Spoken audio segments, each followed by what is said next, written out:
trouvais bonne celle-là. Franchement.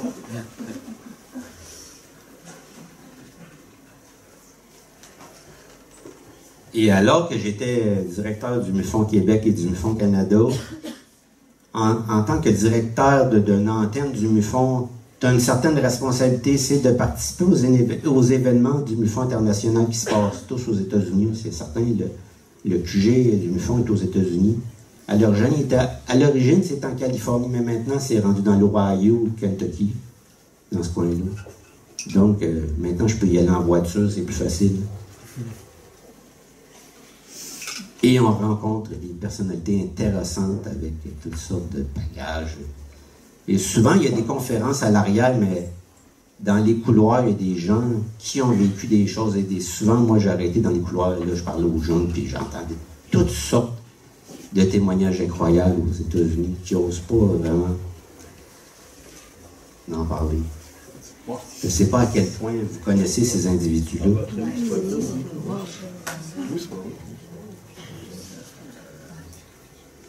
Puis souvent, c'est un peu comme ici, tu les rencontres, mais tu n'as pas vraiment le temps de tellement parler avec eux. Mais au moins, tu les as vus. C'est tout.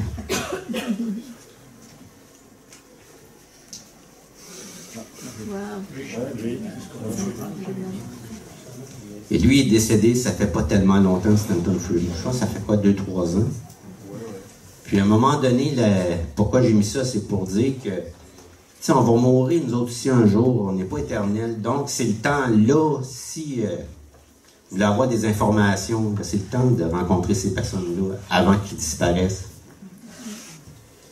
Moi, ils se sont essayés, mais ça n'a pas fonctionné.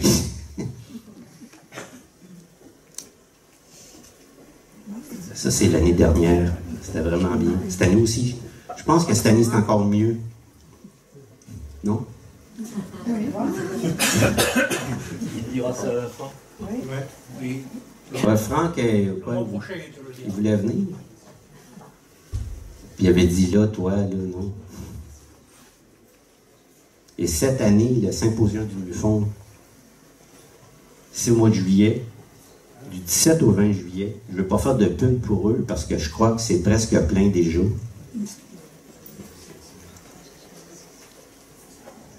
C'est vraiment des événements intéressants, avec toutes sortes de conférenciers. Mais évidemment, ça parle tout en anglais, si vous ne comprenez pas l'anglais. C'est pas Jenny, est-ce que tu vas venir cette année? Ben oui, je t'invite, certain. Je t'invite toi, Jean-Louis, Éric. Et nous?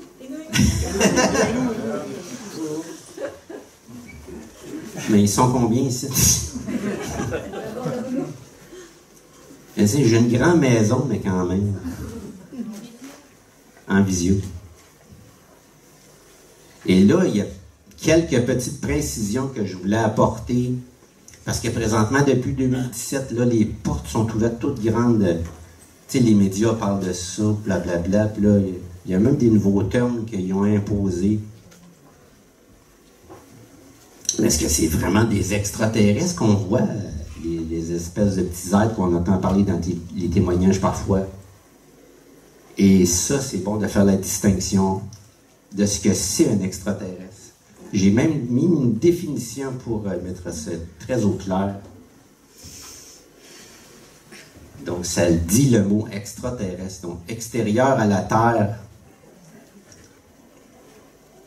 Mais c'est pas nécessairement ça qu'on voit des fois quand c'est des entités qui, bien qu'ils ne ressemblent pas, mais peuvent être peut-être pas natifs, mais peuvent avoir été créés ici. Parce je ne vais pas aborder le sujet du clonage, parce qu'on va en avoir pour un autre et plus. Mais vous comprenez ce que je veux dire un peu. Donc, je préfère alien, parce qu'alien, c'est étranger. Donc, c'est plus spécifique. On ne sait pas c'est quoi. Mais ça ne veut pas dire que c'est extraterrestre. Ils peuvent être terrestres autant que nous. Et encore depuis plus longtemps que nous.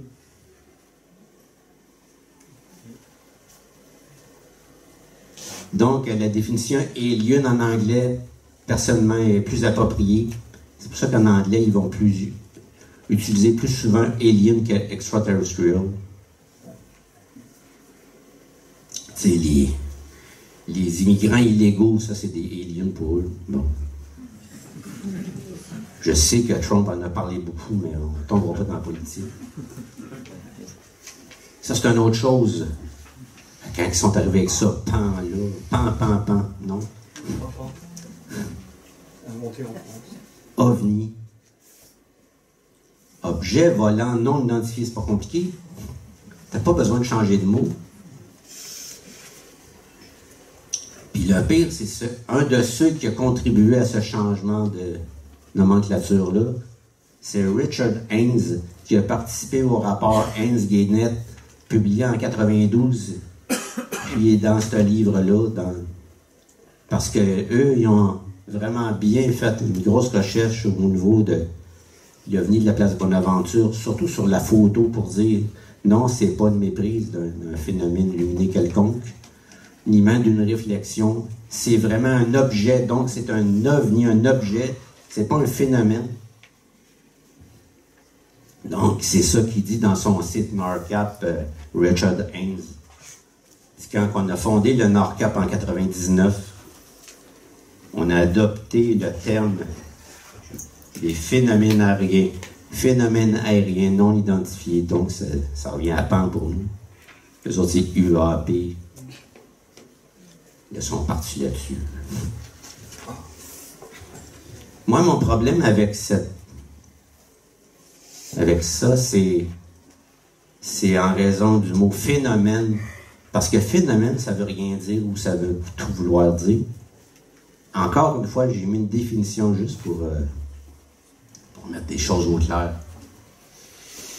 Donc, un phénomène, ce qui apparaît se manifeste au sens. Puis les sens, c'est quoi? C'est la vue, l'ouïe, le ressenti, peut-être aussi. La conscience, tant dans l'ordre physique que dans l'ordre psychique. Là, on veut vous dire que peut-être c'est dans votre tête, finalement, les ovnis. Et ils ont tellement pris cette orientation-là dans les années 60 que quand, au dépôt du rapport Condon, lui a dit, OK, les ovnis, il voulait vraiment se débarrasser de cette histoire-là. Ils ont dit, les ovnis, il n'y a rien d'intéressant au niveau de la technologie. Mais par contre, au niveau des sciences psychosociales, là, par contre, ils disent ça, on n'a pas de problème à mettre de l'argent là-dedans pour dire que les gens ont imaginé ça. Ça fait partie d'un phénomène psychosocial. Les gens, il y en a qui pensent avoir vu ça parce qu'ils ont vu ça dans les films. C'est un peu cette orientation-là qu'ils ont donné à la fin des projets d'études aux États-Unis. C'est pour ça que le nom phénomène, j'avais un petit peu des problèmes avec ça. Pourtant, plus loin,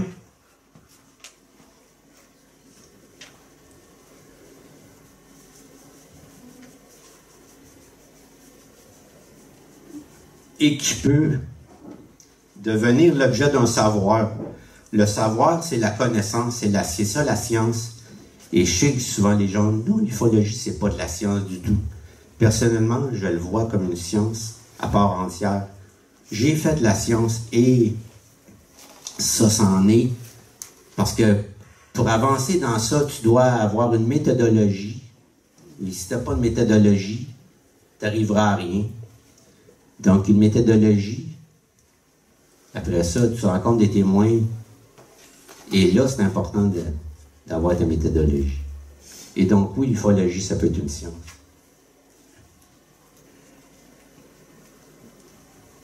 Et c'est quoi, comment on dit en québécois, qu'est-ce que ça donne? À quoi ça sert d'étudier les ovnis? Comme à votre droite, complètement, la fiche « I want to believe », non? Ça, j'ai mis un gros X là-dessus. On ne veut pas y croire, on veut comprendre. Y croire, là, c'est comme une religion. C'est pas de religion, les ovnis. C'est de la science. C'est un peu ça, l'idée.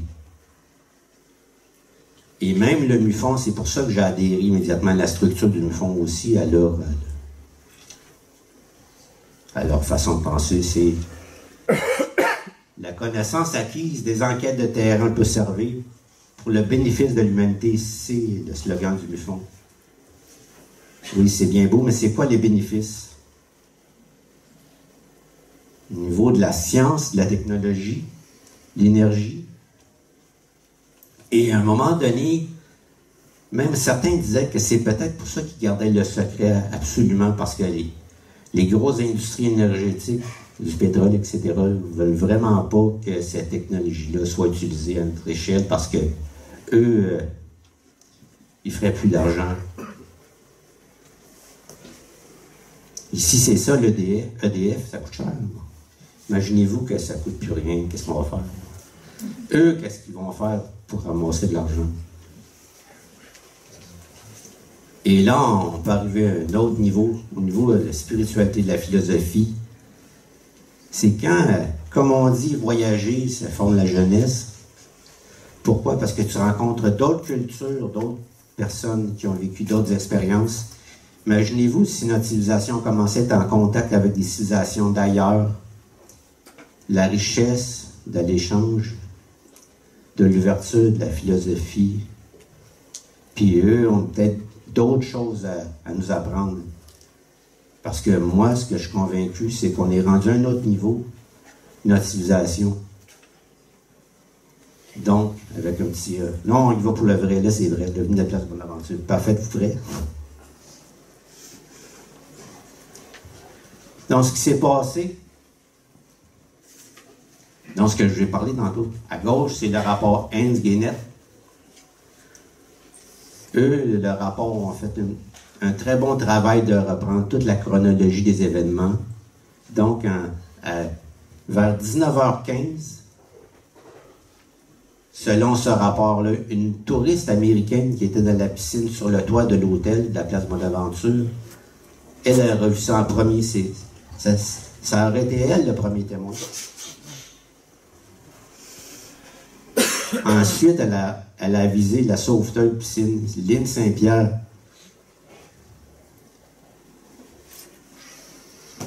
Qui, elle, par la suite, a averti la presse. Et presque en même temps, à 19h30, Bernard Guénette, qui, lui, est dans un autre secteur de Montréal, lui, il voit ça au-dessus du centre-ville, une espèce de phénomène lumineux étrange, au-dessus du centre-ville de Montréal. Donc, on a un autre témoin ailleurs. Et c'est aussi à 19h30 que Mademoiselle Lynn Saint-Pierre avise M. Albert Sterling, qui était le directeur adjoint de la sécurité de l'hôtel, qui lui a communiqué avec la presse et la police de Montréal. Donc, à 20h, un premier journaliste arrive sur les lieux. Et c'est ce journaliste-là qui a pris la photo. Il a pris une photo qui est pas super impressionnante, mais à partir de laquelle ils ont quand même pu travailler un peu. Faire des analyses poussées pour dire hey, c'est un objet qui était là. Et selon le rapport de la police, donc à 20h11, l'agent François Lippé arrive là. Et au moment où il arrive, lui et Mademoiselle Lynn Saint-Pierre et l'agent Lippé et Mademoiselle Lynn Saint-Pierre voient un petit avion de type Cessna passer sous l'OVNI. Puis après ça, ils ont été capables de faire une estimation de la taille. Ils faisaient simplement dire que c'était très gros par rapport à l'avion. Et ce qui est un petit peu plus beau, on voit un extrait du rapport de police. On voit que c'est marqué 2 baigneurs encerclés en rouge. Donc, dans le rapport de la police de Montréal, on voit que c'est 2 baigneurs et non pas une baigneuse. Ça, c'est important. Parce que nous, quand on a fait notre enquête, on a rencontré quelqu'un, on était chanceux là-dessus. Et c'est ça, quand on a commencé à faire l'enquête en 2015, qui était 25 ans après les faits, on avait des nouveaux témoins qui arrivaient, qui n'avaient pas encore été interrogés dans cette affaire-là. Il y a eu moi, il y a eu Emilio Zino qui a enquêté là-dessus. Philippe Faure, un autre enquêteur de terrain. Et par la suite, il y a eu Gianni aussi. Parce que normalement, au MUFON, on peut avoir plusieurs enquêtes. Moi, en 2015, ce qui est arrivé, j'ai donné l'enquête à un enquêteur. J'ai dit, tu as une enquête, c'est celle-là. Tu ne fais pas d'autre chose, tu fais cette enquête-là. Et j'avais dit à Emilio Zino, à l'époque, qui était directeur des enquêtes du MUFON Québec, j'avais dit, va rencontrer François Bourbeau, parce que c'est un enquêteur québécois à l'époque qui avait rencontré Mademoiselle Saint-Pierre et Albert Sterling. Donc, il avait commencé l'enquête. Lui, ça faisait longtemps mais il n'y avait pas eu plus d'informations que le rapport Haynes Guénette ou même celui de la police de Montréal. Donc, j'ai dit, pour montrer du respect un peu aux enquêteurs de l'époque, va le rencontrer, va. Moi, c'était simple. La seule chose que je voulais, c'était une entrevue, une courte entrevue filmée avec François Bourbeau pour dire qu'est-ce qu'il avait retenu au moment de l'enquête. Et François Bourbeau, quand il a rencontré Emilio Zino, lui, il s'exprime très bien. Puis ça l'a impressionné, Emilio Zino. Et à ce moment-là, il voulait faire une émission radio sur les ovnis. Il a dit, toi, tu es un très bon candidat pour ça. Donc, il s'est mis ami avec lui et là, il allait le rencontrer régulièrement. Ils ont plutôt parlé d'un projet d'émission radio que plutôt de revenir avec l'entrevue que j'avais demandé. Et donc, étant donné qu'il était devenu tellement ami avec François Bourbeau, et à ce moment-là, j'organisais des séminaires à chaque année, des séminaires aussi.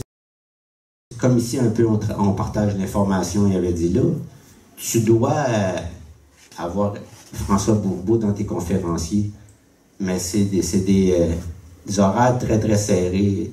J'étais capable de donner un 45 minutes à François Bourbeau qui donne une conférence sur l'OVNI de la place Bonaventure. Et comme ça avait été annoncé, lui, supposément, il y avait des éléments nouveaux à partager. Donc, on avait des gens dans la salle qui allaient justement en pensant qu'il y aurait des éléments nouveaux à cette enquête-là. Et M. M c'en était un. Quand François Bourbeau finit sa présentation en disant que c'était des réflexions lumineuses. OK, c'est possible, mais si c'est comment les témoins, eux, peuvent avoir tous se faire l'heureux par une réflexion lumineuse. Donc, ce témoin-là s'est levé debout dans la salle et il a commencé à engueuler François Bourbeau. Engueuler, plutôt crier après. Non, monsieur, ce n'était pas une réflexion. Il dit, moi, je le sais parce que j'étais là.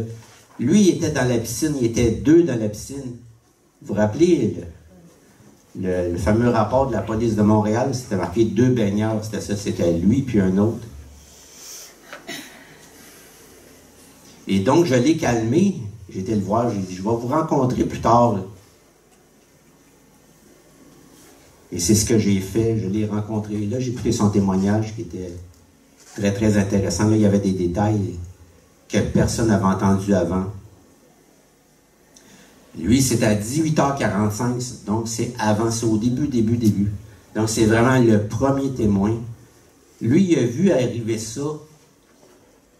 Il l'a vu arriver, passer au-dessus de Laval, s'en venait vers Montréal.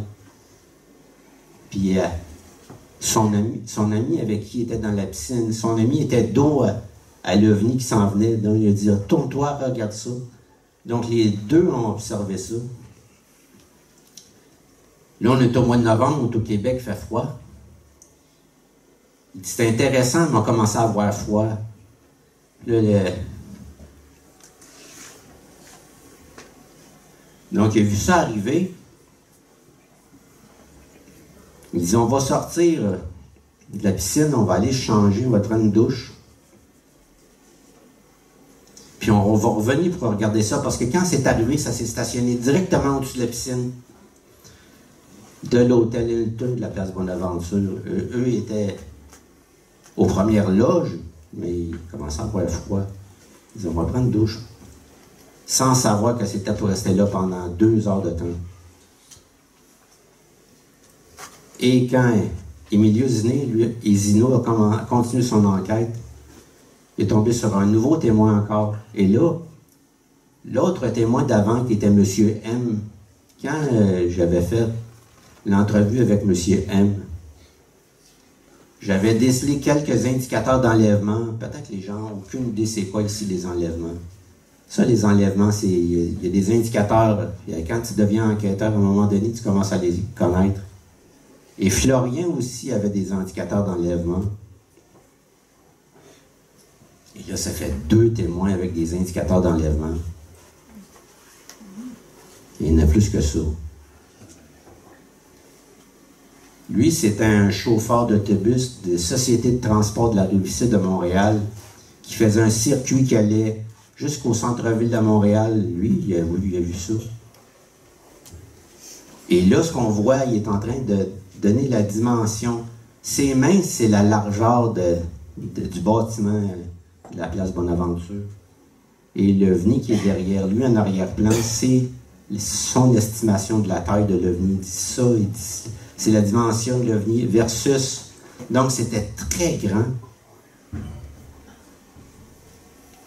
Il dit, lui, il a eu le temps d'aller le voir 3 fois en 2 heures à cause de que son trajet, je crois que ça prenait 40 minutes, son trajet d'autobus. Pendant qu'il faisait un trajet, il le voyait. Puis il y avait des gens dans l'autobus, puis les gens, tu sais, dans les grandes villes, pas besoin de regarder dans le ciel, ils sont tout affairés à les choses. Regardent le journal, leurs journaux, etc. Il dit, oui, il y avait d'autres gens dans l'autobus, mais personne ne regardait ça. Sauf qu'à un moment donné, il y a un de ses passagers qui va descendre de l'autobus. Puis là, lui, il est sur le choc, ce chauffeur d'autobus-là. Il dit, là, est-ce que tu vois la même chose que moi je vois? Donc, le passager s'étire la tête, puis il regarde ça, il dit, oui, je vois ça. Il dit, c'est bien un ovni? Il dit, oui. Il dit, ça ressemble à ça. Il voulait juste être sûr qu'il n'imaginait pas ça.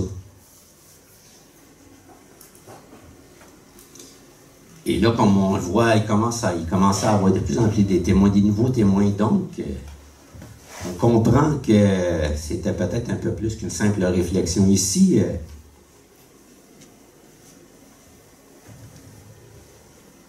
à gauche, c'est un article du Journal de Montréal qui date du 8 novembre 1990, dont le lendemain de l'événement pieux, dans le Journal de Montréal, ils ont un peu minimisé l'incident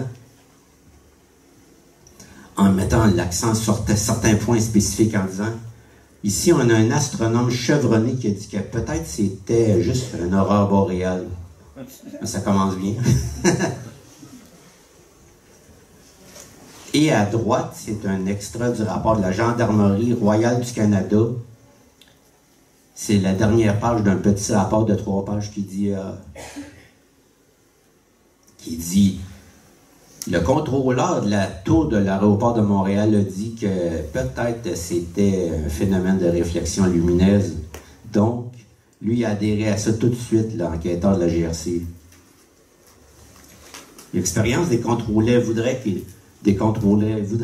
qu'il s'agisse tout simplement de réflexion, de faisceaux lumineux puissants au laser. Et paf, affaire conclue. Ils ont fini ça assez rapidement. C'était un peu ça le but de l'idée d'être là, la GRC. On a voulu arrêter ça, l'histoire des ovnis. Non, ça se peut pas. C'est pas ça qu'ils ont vu. C'est une réflexion. Et après ça, on persiste et signe. À gauche, complètement, c'est l'article de la presse du 8 novembre 1990. Ceux qui ont écrit cet article-là, c'était des journalistes qui étaient présents sur place. Donc, pour eux, ils ont abordé ça vraiment comme un objet volant non identifié, leur article. Mais ils ont dû se réaviser que le lendemain, il y a un autre article qui est sorti le 9 novembre, et c'est pas les mêmes journalistes qui ont écrit l'article, c'est un autre journaliste. Et dans cet article-là, on met beaucoup d'accent sur les réflexions lumineuses-là. Donc, on devait étouffer ça au plus vite. On voit quelques extraits de l'article. Il sait juste seulement que le titre, un ovni au centre-ville, probablement un faisceau lumineux très montréalais. Donc, on s'en va directement à l'explication de la réflexion lumineuse. Donc, on met ça dans la tête des gens. Ça ne peut pas être d'autre chose que ça. Donc, on va lire, c'est un petit extrait de l'article. Il s'agissait fort probablement d'un ou de plusieurs faisceaux lumineux en provenance du centre-ville réfléchi par les nuages très denses situés à basse altitude au moment où le phénomène a été signalé. Et là j'ai écrit vraiment, vous allez voir pourquoi. Parce que dans le rapport de police de la ville de Montréal, c'est pas moi qui le dis, là, c'est eux. Selon la version des témoins, l'objet a été très visible au début de l'observation car le ciel était clair et dégagé. Et les conditions météorologiques au début de l'observation, vous vous rappelez, mon premier témoin, 18h45, il n'y avait pas de nuages à ce moment-là, puis il voyait l'OVNI sans en venir. Ça avait été des réflexions lumineuses, on n'aurait pas vu ça comme ça. On n'aurait pas vu un objet, des lumières s'en venir comme ça. Et dans l'article, on continue, comme si c'était pas assez.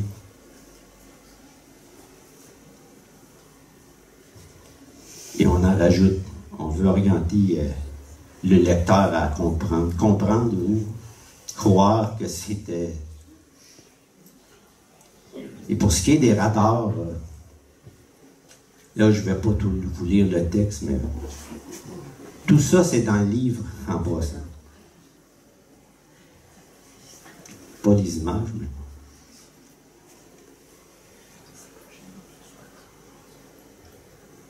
C'est ça, il y a deux types de radars. Il y a un radar primaire, celui qu'on comprend que c'est des faisceaux qui vont frapper sur l'objet et qui reviennent et dont on comprend.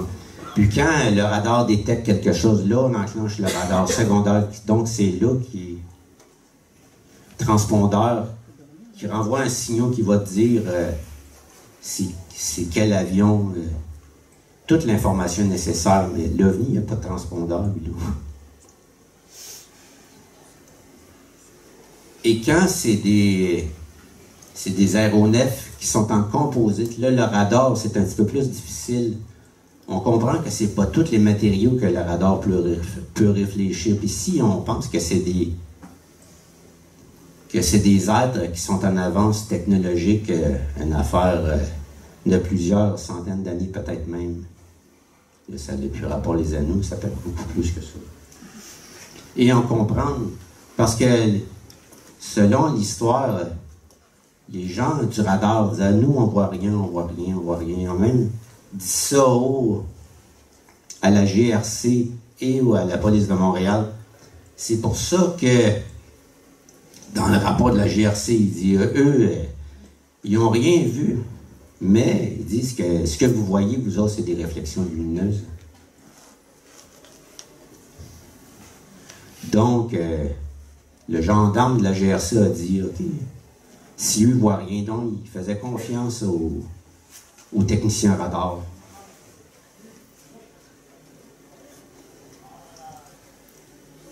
Et Richard Haynes et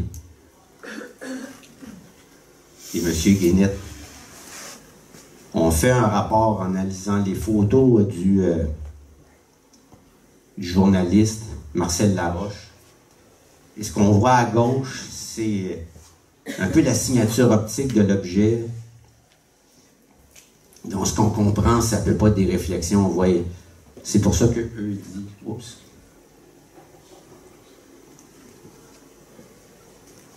Ici, on voit l'objet sur leur détecteur.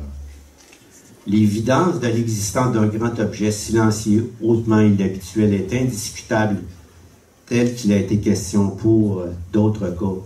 L'évidence actuelle conclut le témoignage de plus de 10 témoins oculaires adultes crédibles et 2 photographies couleur. Un croquis montre un objet de forme ronde avec au moins 6 petites lumières rondes à son périmètre. Et quand Emilio Zino, qui est un des premiers enquêteurs, a commencé à enquêter là-dessus, il a communiqué avec un des policiers de l'époque, qui était le commandant du poste de police qui a enquêté sur cette histoire-là. Et là, lui, c'est certain qu'il a abordé la question des réflexions lumineuses. Et là, c'est ce que le commandant Masson a répondu. Mais premièrement, il était très insulté par la question, mais bon.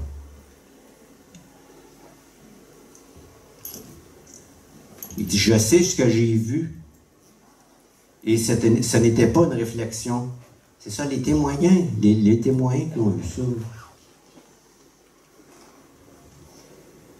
Et quand le rapport Guénette a sorti en avril 92, eux, ce qu'ils ont fait, ils ont envoyé des copies à la police, à des journalistes. Et quand la presse a reçu ça, eux, ils ont tenté de, pas le détruire, mais le dénigrer un peu, en ridiculisant tout ça. L'histoire en général de l'OVNI de la place Bonaventure, c'est un peu ça qu'on fait quand on les debunker. Donc l'article commence comme ça.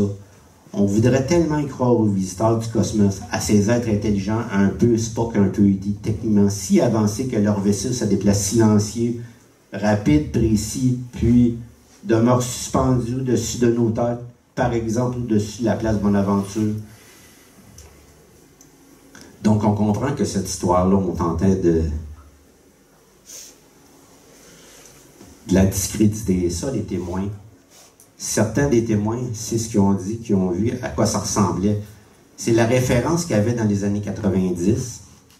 Il n'y avait pas tant de films de science-fiction que ça à l'époque.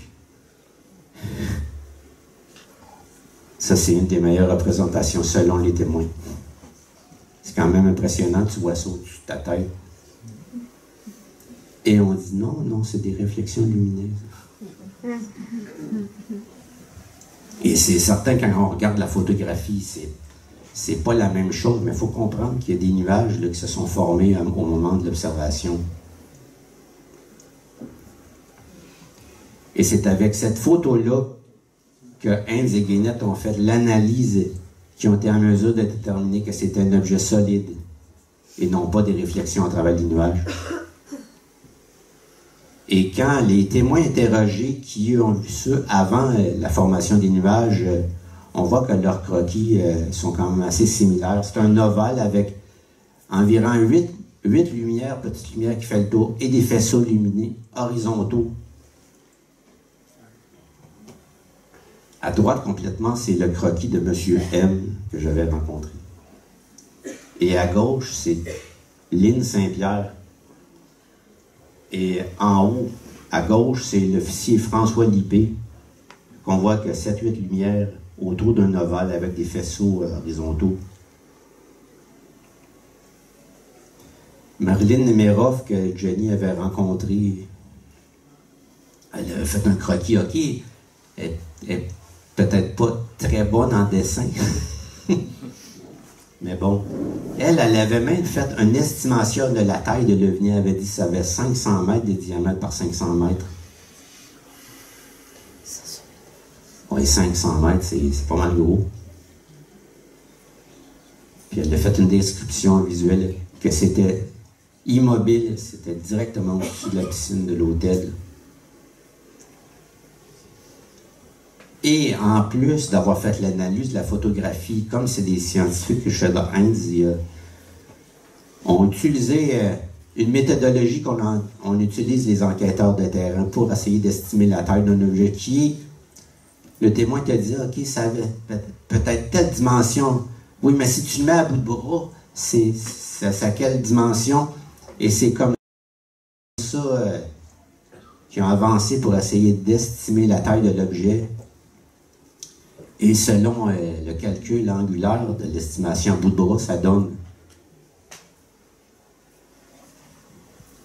543 mètres. Donc, c'est gros maudit, comme on dit au Québec. Qu'est-ce quoi? Il me reste pas 3 minutes? 10 minutes? Pourquoi c'est toi, Maxence, qu'il faut qu'il me dise ça? Toi, c'est quand tu es dans ta conférence? C'est demain? Cette année. Ah ouais, t'es exempté? OK. Et ça, c'est un des plus gros avions au monde, pour vous donner un peu une idée. 88 mètres d'envergure, c'est gros. Regardez les autres avions alentour, ça a l'air des jouets. Et les gens, je crois que c'est russe ou ukrainien cet avion-là. Oui, ukrainien, bon. Il dit pareil.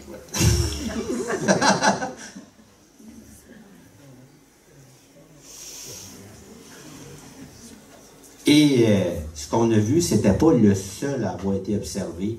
Il y a eu d'autres types d'objets, même un peu plus petits. Ça, on peut dire que c'est des navettes qui faisaient l'aller-retour entre l'objet qui était au-dessus de la place Bonaventure et les gens au sol. Parce qu'on faisait la navette, on allait chercher des gens. Ouais. Un petit tour de secours.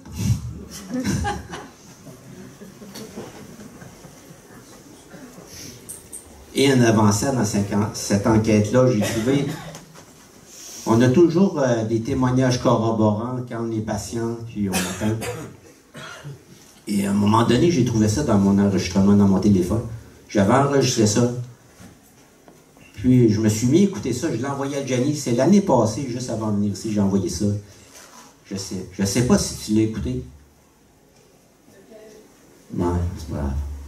En tout cas, ce témoin-là, lui, il a monté dans l'hôtel et il est là.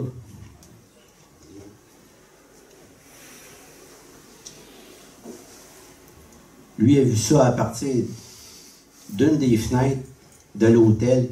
Il voyait une petite soucoupe volante un petit peu plus bas. C'est ça qu'il voyait, il l'a reproduit ici. Il disait, elle était là, elle attendait, à côté de l'immeuble, elle était comme cachée à l'ombre. Ben, c'est impressionnant. Après ça, lui, il était avec d'autres personnes pour un congrès. Quand il a parlé de son observation à ses amis, qu'est-ce que vous pensez qui est arrivé? On l'a un peu ridiculisé, beaucoup même. Tu es avec des amis, tu te racontes, il y avait une secours volante juste en bas ici. Ouais,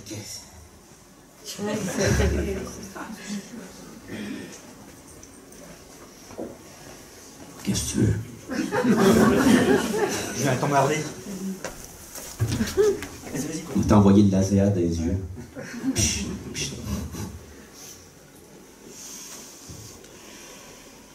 Et à Laval, il y a une famille au complet que eux aussi ont vu des ovnis différents cette journée-là. Ça, c'est à gauche en bas. Et Danny, qui est un autre témoin que je pense que Johnny a rencontré, je suis sûr de quelle heure. Lui, il a vu ça en 2 temps. Il a vu ça de loin, après ça, il a vu ça de près. Donc, de près, on voit que ça ressemble pas mal à une soucoupe volante. Lui, je crois qu'il avait 11 ans à l'époque et il était avec plusieurs amis dans un parc à Montréal, dans l'Est, qui était quelques kilomètres de là. Et ce qui est drôle, c'est que lui, s'il y a des indicateurs d'enlèvement, il est donc. Et quand on l'interroge sur la question, il est très, très, très nerveux et souvent, ces gens-là sont nerveux. C'est ça, des indicateurs d'enlèvement. Et ça, c'est pas dans ce livre-là, c'est dans mes autres livres. Et c'est même dans le manuel des enquêteurs du MUFON. Le temps manquant, ça, c'est le primordial.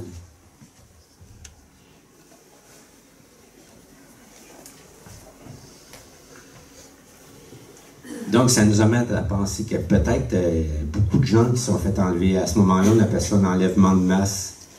Mais qu'est-ce qu'ils font avec ces gens-là? Ça, je ne vais pas vous donner la réponse aujourd'hui parce que je ne la sais pas encore. Et quand Philippe, le deuxième enquêteur à avoir enquêté sur ce cas-là, a été rencontré, Bernard Guénette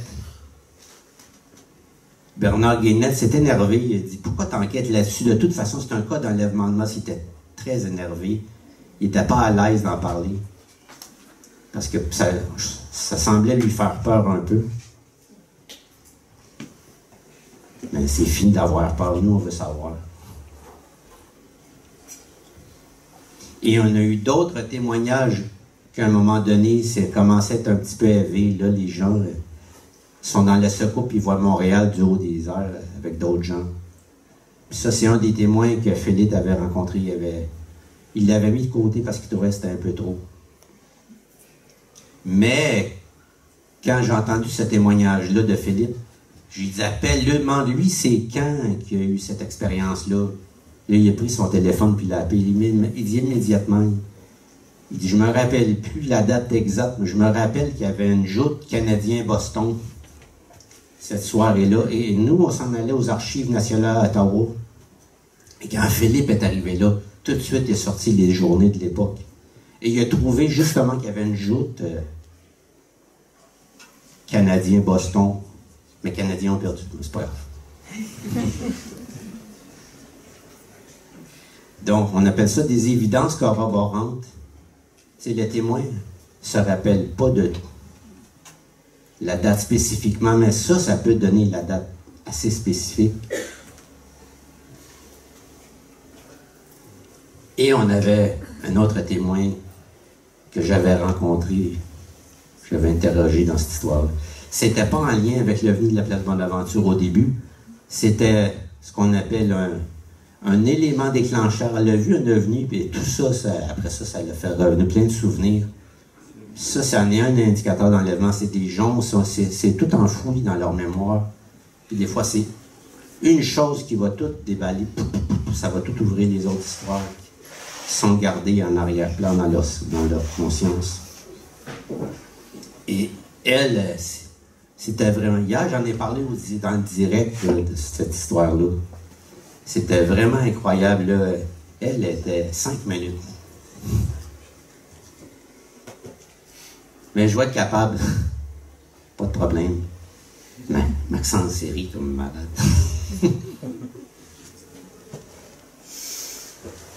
Donc, je ne vais pas tout raconter son témoignage parce que j'ai 5 minutes. Mais je vais quand même raccourcir ça. Donc, elle, finalement, elle était chumée avec les entités et elle a aidé les gens à embarquer dans l'OVNI. Elle dit, nous, on faisait embarquer les gens dans l'OVNI. Elle dit, tout le monde montait dans l'OVNI. Elle, c'était ça son travail, mais je ne sais pas comment est-ce qu'elle était payée pour faire ça.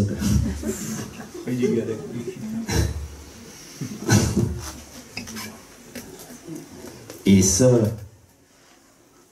j'ai quelques témoins que finalement, c'est ça. C'est ça les entités que j'ai. Ceux qui étaient là l'année passée, je n'avais pas parlé, donc vous devez être contents. Là, c'est eux les responsables. Ils sont pas sexy. Ils sont pas sexy. Puis si vous faites une petite recherche sur Internet, sur les Tall White, là, vous allez trouver des choses, ça finira plus. Là, j'ai regardé ça. Il y en a trop. Fait que c'est bien possible qu'il y ait beaucoup de désinformation, mais les témoins qui ont vu ça, pour eux, c'est ça qu'ils ont vu. Et s'il y a de la désinformation là-dessus, ça ne me surprend pas. C'est une façon de fonctionner dans le milieu.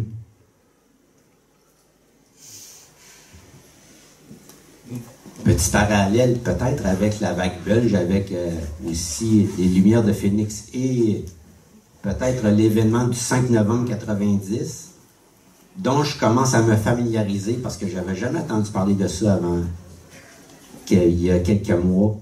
Et ça m'intrigue vraiment. Peut-être le prochain livre, je ne sais pas.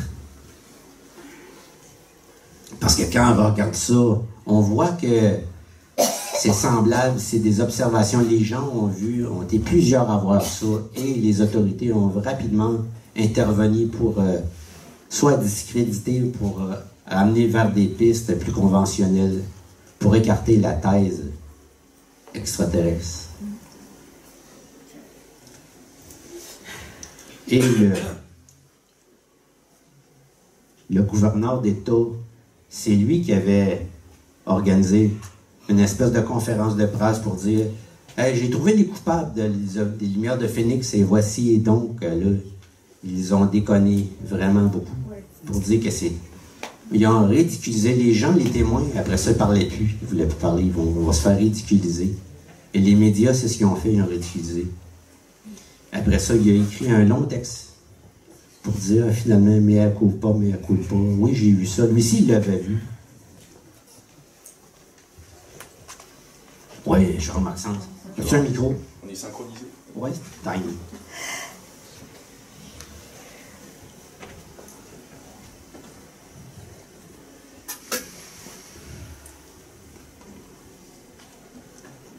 Donc, en conclusion, pour ceux qui pensent encore que le gouvernement ou certaines autorités vont faire la divulgation, pour nous, c'est pas comme ça que ça fonctionne.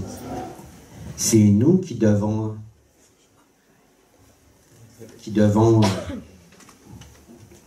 faire nos propres recherches. Et c'est pour ça que les enquêteurs de terrain ont pour devoir de partager l'information.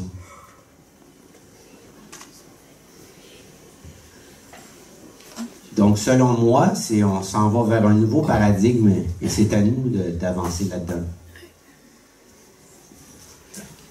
Tu peux remettre ta conclusion, peut-être qu'on la lise à voix, parce que je pense qu'au niveau du fond de la salle, ils n'ont pas pu le voir. On ne doit surtout pas attendre que les autorités en place divulguent d'elles-mêmes les secrets cachés derrière la réalité OVNI. Elles auraient beaucoup trop à perdre. Les bénéfices qu'elles tirent du maintien du secret OVNI dépasse tout ce que l'on peut imaginer. La seule véritable divulgation passe par un réel désir d'écouter les témoignages sur le sujet, sans tenter de les interpréter à l'intérieur d'un récit biaisé et influencé par des autorités qui ne cherchent qu'à continuer à profiter de la situation au détriment de l'espèce humaine. Sommes-nous à l'aube d'un nouveau paradigme? Sommes-nous préparés à une nouvelle réalité existentielle? Est-ce que le phénomène réalité est une étape nécessaire pour accéder au niveau ultime de notre évolution? Voilà. Étant à côté de la conclusion, je pensais que c'était important que vous l'entendiez directement et pleinement, vu qu'au-delà du deuxième ou troisième rang, ça pouvait être un peu difficile pour le lire. Merci. Merci.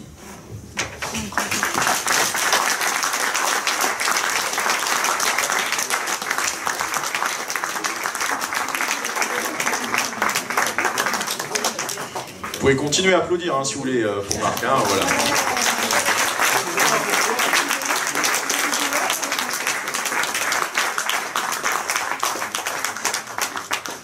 Tu t'es trompé de pape hein, pour l'image. Hein.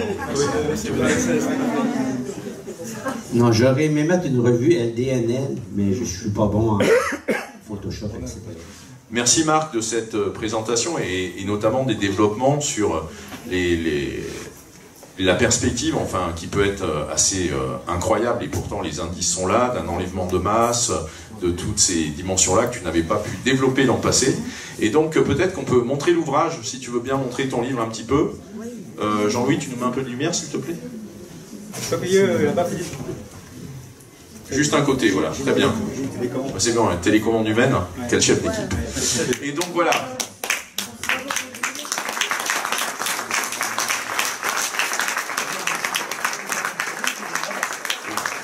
Il reste 5 copies.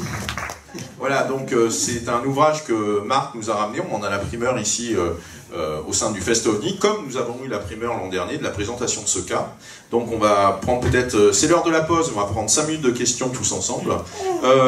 Une toute première rapide.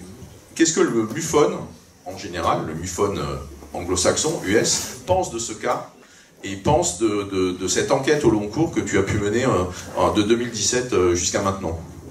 Mais pour l'instant, ils ne pensent pas grand-chose parce que j'ai pas eu la chance de rien leur présenter. Ici, vous avez été chanceux parce que c'est en français, éventuellement, ça va être traduit en anglais.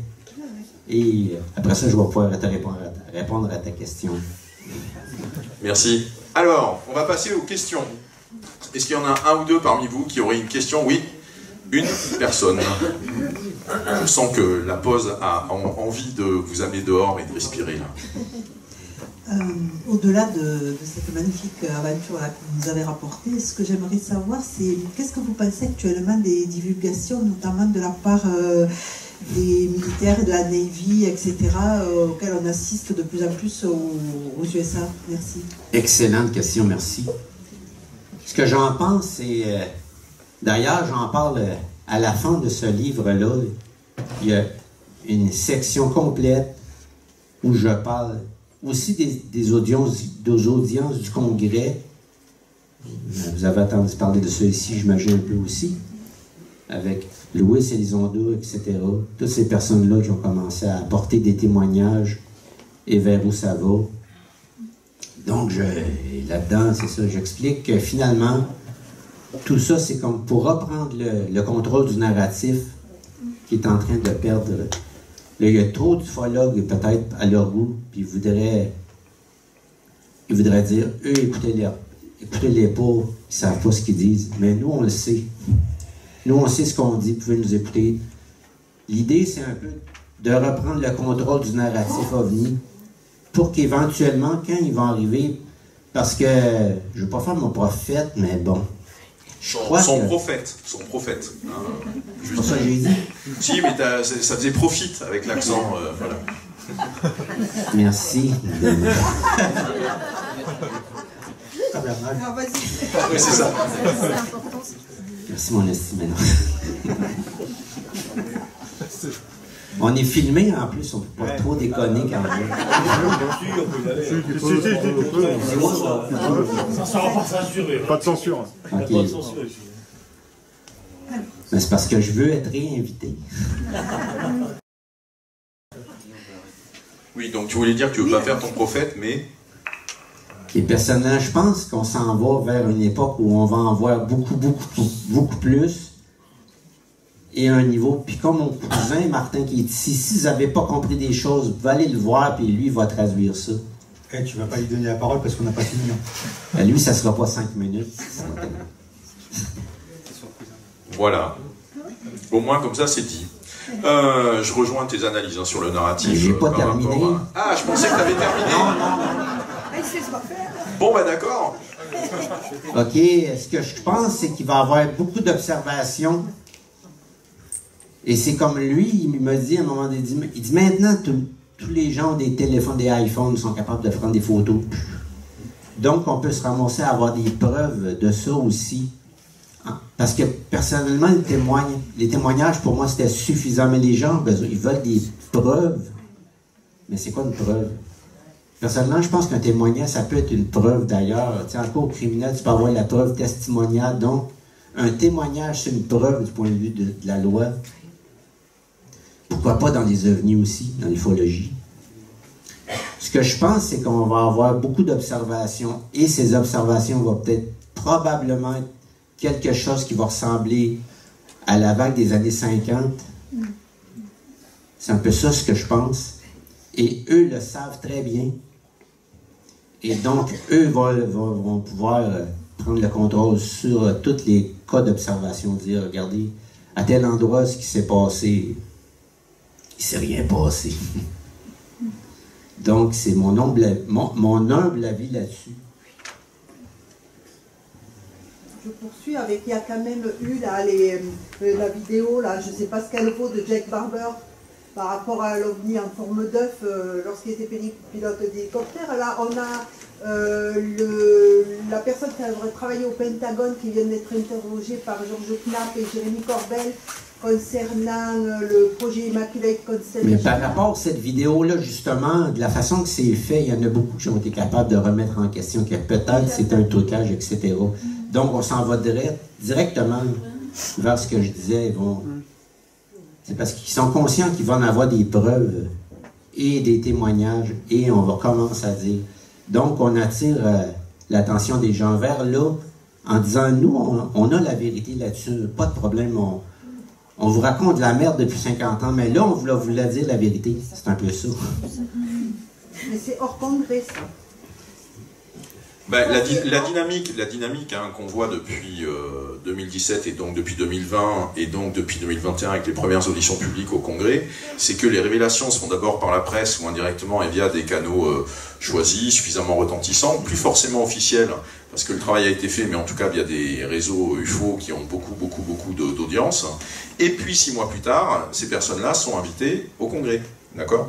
Donc ça marche, d'abord ça fuite dans la presse, ça sort d'une certaine manière, et par ailleurs, sur plein d'autres sujets, il ne faut pas écarter non plus le fait que la logique du lanceur d'alerte, s'il se sent en danger, il a intérêt en fait à rendre public ce qu'il sait, plutôt que de continuer à dissimuler l'information s'il se sent réellement en danger. Ça fait partie des choses qui existent, qu'on a mis en évidence dans plein d'autres domaines, le nucléaire, les pesticides, les fraudes alimentaires, etc., etc. Le lanceur d'alerte, pour sauver sa peau quand il est vraiment en danger, il a intérêt à tout exposer au public Parce que comme ça, c'est une façon pour lui de se protéger, parce que comme il apparaît à visage découvert, s'il lui arrive quelque chose, alors en tout cas à court terme en tout cas, parce qu'à moyen terme ou à long terme ça peut se passer différemment, mais en tout cas à court terme, ça lui amène une certaine protection. La visibilité participe de sa protection.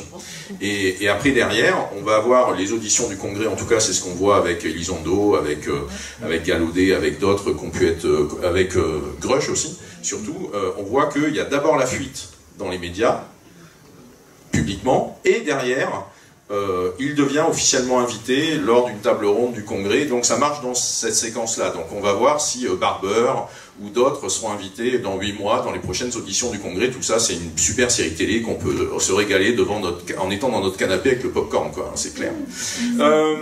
Ok, on peut peut-être une dernière question, et puis on fait la pause, histoire de bien respirer. Dernière question, il y a une question ici. Juste pour compléter ce que dit Maxence, n'oubliez pas d'où viennent ces personnes, d'accord? Parce que Marc et moi, on était dans l'armée, on sait de quoi on parle, on sait de quoi on a le droit de parler, on sait comment on peut nous faire parler aussi, et n'oubliez pas que ces gens-là ont été des menteurs professionnels et qui savent très bien manipuler les gens. Gardez ça en mémoire quand même. Et d'ailleurs, Lou Elizondo s'est fait descendre par je sais plus qui il y a quelques temps. Là. C'est une image, hein. Ouais, descendre. Et il s'est fait descendre et la personne qui est aux États-Unis, elle indique que c'était un menteur patenté et qu'il avait détruit la vie de plein de lanceurs d'alerte. Donc gardez ça en mémoire. On est dans une situation de guerre de l'information, il faut avoir conscience de ça. Et donc, c'est pas d'être dans le déni ou l'incrédulité en permanence, mais en revanche, il est de notre intérêt à conserver une certaine lucidité et donc à entendre l'information sans forcément adhérer ou avaler l'information, d'accord? Donc on a juste cette espèce de vigilance à apprendre et à développer pour renforcer notre discernement, et là effectivement on n'est plus simplement des personnes qui allons nous faire balader en suivant l'air du temps ou des trucs un peu spectaculaires, mais on est avec notre conscience et on ne se laisse pas forcément bananer, entuber ou enfumer pour le dire autrement. Il y avait une question par ici. Elle m'a semblé un peu bizarre la question, mais tant pis, j'y vais quand même. Est-ce qu'on a une petite idée, ça fait des années que je me la pose, parce que moi, la dernière fois, quand le vaisseau est venu une heure au-dessus de chez moi, je dis, cette fois, je te louperai pas. Est-ce qu'on a une petite idée pourquoi ils attendent toujours qu'on baisse la tête ou autre pour partir? Ils attendent toujours qu'on regarde ailleurs au moment de partir. Là, j'ai tenu une heure, j'ai voulu voir l'heure, pouf, il est parti pendant. Donc, est-ce qu'on a une petite idée là-dessus, pourquoi ils n'aiment pas qu'on les voit quand ils repartent? Ça m'intrigue depuis tellement d'années. Sur le départ manquant. Voilà. Bon, moi, j'ai pas la réponse, mais je pourrais leur demander.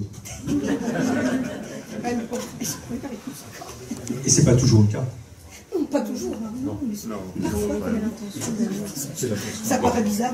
Donc on a du 50-50. En tout cas, par rapport à ce que tu pouvais relater ou partager dans le cadre de cette présentation, et notamment sur la fin, avec les téléphones mobiles, avec le fait qu'on est de plus en plus nombreux à pouvoir prendre des clichés, voir des choses, puisqu'on est de plus en plus nombreux, peut-être qu'une certaine masse critique est atteinte dans le fait de relancer une opération bonnette. C'est-à-dire les systèmes de filtres qu'on pourrait mettre comme ça sur les lentilles des téléphones mobiles, de façon à pouvoir saisir une image à travers une espèce de diffraction du prisme électromagnétique, du prisme lumineux.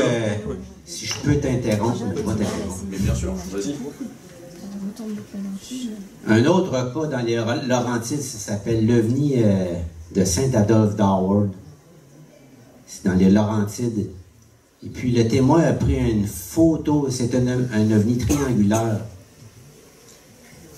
Vous savez, la photo de la vague belge, qu'on a dit, finalement, c'était un morceau de styrofoam avec des lunettes. Triangle noir ou pas noir? Triangle noir. Et lui, il a pris ça en photo. Il a contacté le NORAD. Il était tout impressionné, parce que c'est impressionnant. 100 mètres de diamètre, ça passe au-dessus de vos têtes tranquillement. Je pense que Jean-Louis, le 5 novembre, ça ressemblait à ça qu'il me disait. Donc, et lui, il avait pris la photo de ça. Il avait été chanceux, il avait son téléphone pas loin. Et quand il a contacté le NORAD après, il disait dans son téléphone, il n'était plus capable d'accéder aux photographies. Et par la suite, quand il était capable d'accéder aux photos, cette photo-là spécifiquement était toute embrouillée. Elle n'était pas vraiment claire autant qu'elle était au début. Donc, on comprend qu'il y a une forme de contrôle encore sur les technologies dont on possède. Donc on ne sait pas si ça va être une bonne ou une mauvaise nouvelle pour l'ufologie instrumentée, mais en tout cas au moins c'est dit. Jean-Louis, dernière question ici, puis ensuite et après, la pause. Je dis tout de suite les choses. Nini est resté, il restera encore donc à disposition à faire des crêpes. Voilà, pour ceux qui veulent goûter salé, il y a les crêpes complètes qui sont là, grâce à Nini. Oui, vas-y. Bonjour, oui, à la fin de votre exposé, vous évoquez la thèse de l'enlèvement de masse. Ouais. Est-ce que vous avez pris connaissance de statistiques auprès d'associations de victimes de disparition, d'autres statistiques J'ai pas de chiffres spécifiques, mais je peux seulement vous dire qu'il y en a. Excusez-moi, qui pourrait juste corroborer, qui pourrait juste donner un indice de corroboration avec des recoupements, temporels au niveau du calendrier qui pourrait éventuellement corroborer cette thèse. Mais simplement les témoignages qu'on a lorsque, à chaque fois qu'il évoque que c'est produit en novembre 90, soit la journée de cet événement-là, et on continue à avancer dans l'enquête, on s'aperçoit que des indicateurs que cette personne-là a probablement vécu un peu plus que la simple observation d'un ovni. Et pour nous, quand tu avances, presque à chaque témoin, c'est toujours ça qui revient. Comme le témoin qui avait fait un dessin, un croquis, de loin, de près. Lui, il n'était pas seul, il était 7 dans le parc. Et nous, on a parlé qu'à 1, mais les 7 autres, c'est la même chose, racontent. Les 6 autres racontent que ont perdu le souvenir de l'ensemble de la soirée après. Et ce qui est étonnant, c'est que ces gens-là se réveillent le matin et ne se rappellent pas que la veille, ils ont vu ça. Et ça prend un certain temps par après. C'est pour ça que je parle aussi d'un élément déclencheur qui, après, va faire « Ah oui, ok, j'ai vécu ça. » Parce que c'est enfoui un peu plus loin dans la mémoire. Là, je ne sais pas si c'est comme dans Men in Black qui flashait les gens. À ce niveau-là, je ne sais pas exactement comment ça fonctionne. Mais non, je n'ai pas de statistiques à cet effet-là. Ok. Merci Marc. Merci beaucoup. Merci Marc Saint-Germain, merci.